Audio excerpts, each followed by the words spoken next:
Subscribe करते वक्त bell icon को जरूर प्रेस करें जिससे लेटेस्ट एजुकेशनल वीडियोस का नोटिफिकेशन आपको मिलता रहे। इंपोर्टेड इन्फ्लेशन, इंपोर्ट का मतलब होता है बाहर के मुल्क से कुछ चीजें मंगवाना। एक्सपोर्ट का मतलब होता है आप अपनी चीजें जो है अपने मुल्क की चीजें बाहर के मुल्क दूसरे मुल्क में अदर कंट्री में बेचना है। फॉर एग्जाम्पल आपने इंडिया में आप एग्रीकल्चर का काम करते हैं, चावल जो है वो बाहर के मुल्क में जाकर आप इंडिया के मतलब आप किसान हैं तो बाहर के मुल्क आप चावल को बेचते हैं, एक्सपोर्ट करते हैं, तो इसको हम एक्सपोर्ट बोलते हैं। जो बाहर के मुल्क अपनी कंट्री का सामान बेचते हैं और बाहर के मुल्क से अदर कंट्री से हम पाकिस्तान से इंडिया के अंदर कोई चीज़ें मंगवाते हैं तो इसको हम इंपोर्ट बोलेंगे।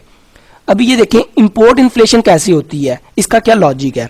फॉर एग्जाम्पल आप जब किसी दूसरे मुल्क से कोई प्रोडक्ट मंगवाएंगे तो आपको अपनी करेंसी में एक्सचेंज तो नहीं करना। फॉर एग्जाम्पल कनाडा से कुछ चीज़ें मंगवा रहे हैं तो आपको कनाडा का डॉलर देना पड़ेगा। तो जब कनाडा का डॉलर देंगे, कनाडा का डॉलर बहुत महंगा है, मतलब इंडिया के रुपीस के मुकाबले में कनाडा का डॉलर महंगा है, तो मतलब आपको 50 रुपये देने पड़ेंगे। फिर आपका जो 50 रुपये और उनका $1 आपका इक्वल होगा, मतलब आपको 50 रुपये देने पड़ेंगे अगर उधर से कोई $1 की चीज़ खरीदनी है तो आपको चीज़ जो है वो महंगी मिलेगी। और कॉमन सी बात है अगर आप किसी दूसरे मुल्क से कोई चीज़ लेते हैं तो वो अपनी मर्जी का रेट लगाएंगे, उन्हें पता है ये मजबूर है, इसने खरीदनी है, इसको ज़रूरत है, इसकी कंट्री में डिमांड है, तो वो अपना रेट लगाएंगे जिसकी वजह से प्रोडक्ट जो है महंगी मिलेगी।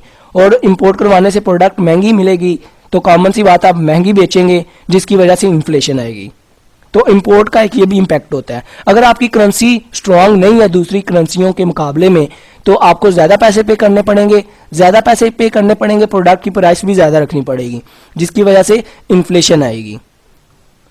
और अगर आप ज़्यादा चीज़ें अपने मुल्क से एक्सपोर्ट भी कर देते हैं तो उसकी वजह से भी इन्फ्लेशन आ जाती है। फॉर एग्जांपल आपके मुल्क में चावल की जो डिमांड है वो मतलब लोग चावल खाते हैं तो आपने जो सारे मुल्क के चावल हैं जितने भी किसानों ने बनाया वो उनसे लिए हैं, खरीदे हैं और दूसरे मुल्क में बेच दिए हैं, तो इसका मतलब आपके मुल्क से चावल बिल्कुल ही खत्म हो गए या बहुत थोड़े से रह गए हैं।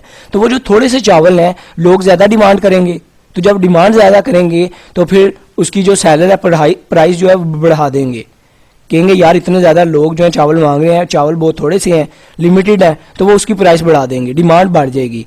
तो ज़्यादा एक्सपोर्ट करने से भी जो है इन्फ्लेशन आ जाती है।